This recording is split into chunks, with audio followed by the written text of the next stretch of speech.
اور جن جن فنون کی ضرورت تھی اللہ پاک نے وہ حضرات انبیاء کرام علیہ السلام کے ذریعے دنیا میں انسانوں تک پہنچایا۔ آپ غور کریں گے اس دنیا میں کاشتکاری کا سب سے پہلا جو فن ہے اللہ پاک نے حضرت آدم علیہ السلام کو عطا فرمایا، اور اس دنیا میں سب سے پہلے انجینئرنگ لانے والے نبی ہیں تو حضرت نوح علیہ السلام ہیں۔ جب دشمنوں کے مظالم بڑھ گئے تو اللہ تعالیٰ سے دعا کی، انی مغلوب فانتصر، اللہ اب تو میں مغلوب ہو گیا، آپ میری مدد فرمائی۔ تو اللہ نے کہا کہ نوح 3 منزلہ کشتی بنائی۔ تو ظاہر بات ہے 3 منزلہ کشتی بنانا کوئی آسان بات نہیں تھی۔ نوح علیہ السلام نے کہا کہ پروردگار بناؤں تو میں کیسے؟ اللہ نے فرمایا اصنع الفلک بأعیننا، میری نگرانی میں کشتی تیار کرو۔ آج بھی جودی پہاڑ پر اس کے بقایاجات ملے ہیں۔ سائنس اور سب دانشور لوگ حیرت زدہ ہیں کہ کیسی زبردست ٹیکنالوجی کے ساتھ وہ کشتی بنائی گئی، اور آج دنیا میں انجینئرنگ کا جو فن ہے وہی ہے جس کی بنیاد حضرت نوح علیہ السلام کے ذریعے دنیا میں چلی۔ اور آپ حیرت کریں گے اس دنیا کے اندر صنعت اور حرفت کا جو فن ہے، صنعت جس میں بڑی بڑی تلواریں بنائی جائیں، زرہیں بنائی جائیں، اللہ پاک نے حضرت داؤد علیہ السلام کو اس کا علم عطا فرمایا۔ وعلمناہ صنعۃ لبوس لکم لتحصنکم من بأسکم فہل انتم شاکرون۔ حضرت داؤد علیہ السلام کا حال یہ تھا کہ صبح سے شام تک ایک زرہ تیار کرتے تو 6000 درہم میں بکتی تھی، کیونکہ انہوں نے اللہ سے ہاتھ کی کمائی اور ہاتھ کا پیشہ حاصل کرنے کی اللہ سے درخواست کی تھی۔ وَأَلَنَّا لَهُ الْحَدِيدَ، ہم نے داؤد کے لیے لوہے کو نرم کر دیا اور جو چاہے بناؤ بناتے تھے۔ وہیں سے لوہے سے فائدہ اٹھانے کی جو شکلیں اس وقت دنیا میں ترقی کرتی ہوئی بڑی بڑی فیکٹریاں، بڑی بڑی مشینیں اور بڑے بڑے آلات اور اوزار جو وجود میں آئے ہیں، اس کی بنیاد حضرت داؤد علیہ السلام کی۔ اور اس روئے زمین میں انسان جو ہے پہلے اپنے جسم کو پتے سے ڈھانکتا تھا۔ حضرت ابراہیم علیہ السلام وہ پیغمبر ہیں جن کو اللہ نے جلاحی کا فن عطا فرمایا کہ دھاگے بنا کر کپڑا کیسے تیار کیا جائے، اور آج تو ساری جو کپڑے کی کمپنیاں وجود میں آئی ہیں اس کی بنیاد حضرت ابراہیم علیہ السلام۔ اور آپ حیرت کریں گے آج لکڑی سے لوگ مختلف چیزیں بنا رہے ہیں۔ جاپان میں تو بہت سے مکانات باضابطہ جو ہے لکڑی کے خوبصورت بنے ہوئے ہیں۔ اب یہ لکڑی سے استعمال کا جو فن آیا اللہ پاک نے حضرت زکریا علیہ السلام کے ذریعے انسانوں تک پہنچایا۔ زکریا علیہ السلام وہ پیغمبر تھے جن کو نجاری کا کام آتا تھا، باضابطہ درختوں سے تختے نکالتے تھے، دروازے بناتے تھے، کھڑکیاں بنائی جاتی تھی۔ تو یہ فن حضرت زکریا علیہ السلام اللہ تعالیٰ کے حکم سے انسانوں تک پہنچایا۔ اور اس روئے زمین میں قلم سے لے کر کمپیوٹر تک جو وسعت دنیا میں ہم دیکھ رہے ہیں، اس کا ابتدائی فن اللہ پاک نے حضرت ادریس علیہ السلام کو عطا فرمایا۔ حضرت ادریس علیہ السلام پہلے پیغمبر ہیں جنہوں نے دنیا میں قلم چلایا، اور اسی کے ذریعے دنیا میں علوم کا ایک سب سے بڑا سبب اور ذریعہ قلم بن گیا، اور یہ قلم کی شکل بڑھتے بڑھتے آج کمپیوٹر تک پہنچی ہے، اور دنیا اور بھی ترقی کرتی جا رہی ہے۔ الغرض کہنا یہ ہے کہ اس کا ابتدائی جو فن ہے اللہ تعالیٰ نے حضرات انبیاء کو عطا فرمایا۔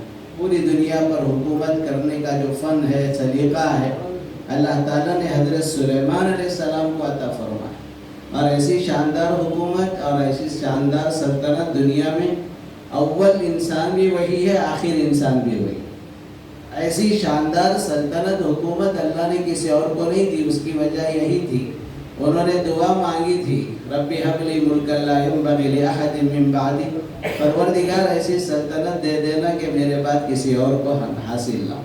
درختی چیزوں پر حکومت تھی، چرند پر، درند پر، حیوانات پر، انسانوں پر، جنات پر، حتیٰ کہ ابن ابی دنیا نے یہ بات لکھی ہے، ایک بہت بڑا تخت تھا حضرت سلیمان علیہ السلام، جس کے اوپر جو ہے 1,00,000 کرسیاں بچھائی جاتی تھی، اور وہ تخت جو اڑتا تھا اس تیز مسافت کے ساتھ اڑتا تھا کہ وہ ایک نصف یوم ایک مہینے کا سفر طے کر لیتا، دوسرے نصف یوم آپ کے دوسرے مہینے کا، یعنی ایک دن 24 گھنٹے 2 مہینے کا سفر طے کرتا۔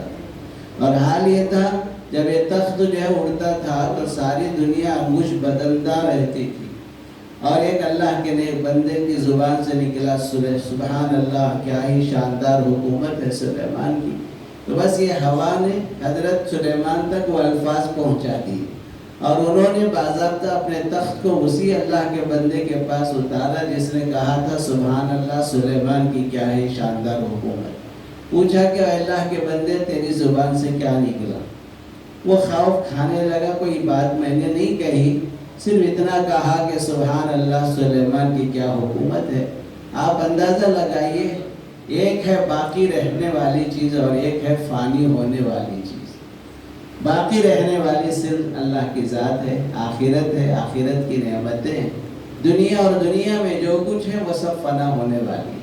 تو حضرت سلیمان علیہ السلام نے اس حقیقت کو سمجھایا، اے اللہ کے بندے جو تو نے زبان سے سبحان اللہ کا لفظ کہا، یاد رکھ دنیا سے سلیمان بھی جائے گا، سلیمان کی سلطنت بھی جائے گی، پر سبحان اللہ جو تو نے زبان سے نکالا وہ ہمیشہ ہمیشہ اللہ کے خزانے میں محفوظ ہوگا۔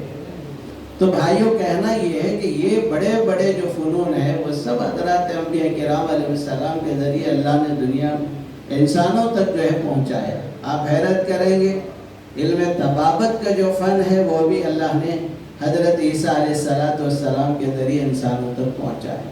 حال کیا تھا؟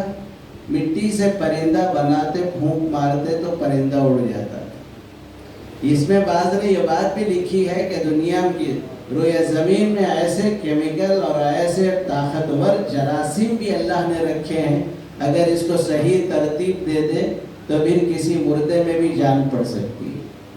دنیا ترقی کرتے ہوئے فن طبابت پر بہت بڑا کام ہوا ہے، اور مختلف جو ہے پودوں سے اور مختلف قسم کی جو ہے جنگلات میں سبزیوں کے ذریعے سے ادویات جو ہے تیار ہو رہی، یہ سب کچھ ہے حضرات انبیاء کرام ہی لے کر آئے۔ وہاں کوئی یہ علم نہیں ہے کہ یہ علم دین ہے، یہ علم دنیا ہے، یہ ہر وہ علم جس کا تعلق اللہ سے ہو، بندہ اپنے مولا کو پہچانے، وہ حقیقی علم ہے۔ وہ علم جس میں اپنے پیدا کرنے والے خالق سے نہ رابطہ ہو نہ معرفت ہو، وہ علم نہیں ہے، وہ بلکہ حقیقت کے اعتبار سے جہالت ہے۔ ریاض اسلامک اسکول تعلیمی میدان میں ایک نیا انقلاب، اسلامک اور ماڈرن ایجوکیشن کی عظیم درسگاہ۔ 23 سالہ تجربے کے بعد طلبہ و طالبات کے لیے ریاض اسلامک اسکول پیش کرتا ہے حفظ قرآن، ناظرہ قرآن، قاعدے کے علاوہ نرسری تا 10ویں جماعت تک کی تعلیم کا بہترین نظم۔